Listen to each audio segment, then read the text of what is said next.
সম্মেলন করার জন্য। সংবাদ সম্মেলনের মূল উদ্দেশ্য অমানবিক নির্যাতন হয়েছে আপনার উপর প্লাস আপনার পরিবারের উপর।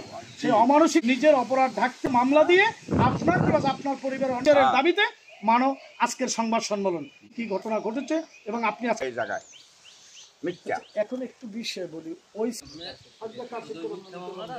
আমার দুই জায়গা তবে আপনি আপনার এই কুলঙ্গার বলে দাবি করেন যাতে পৃথিবীতে আর কোনো বাবা মা এভাবে নির্যাতন নাইলে তো ও আইয়ে ফিরিয়ে দাহান ধরে কইবে দলিল দেয়।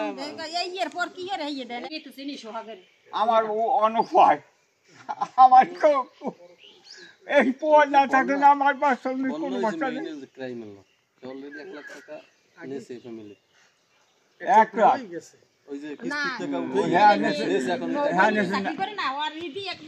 এই জন্যই মূলত ঝামেলা। আর 9 একবার বাড়তে আছে এই ছেলে সাইজেম্বুরকা এই আর ওগা জবাই জবাই আইয়া আমার গত বছর মাসে ওই পোয়ায় আইয়ে ডাকতেছে তোর বাপ কি আলহা সাথে আমার জীবও সহ আমার পোয়া 10 মাস পর্যন্ত আজকে দেওয়া লাগবে। আল্লাহর হস্তে মিথ্যা প্রমাণিত, মিথ্যা প্রমাণিত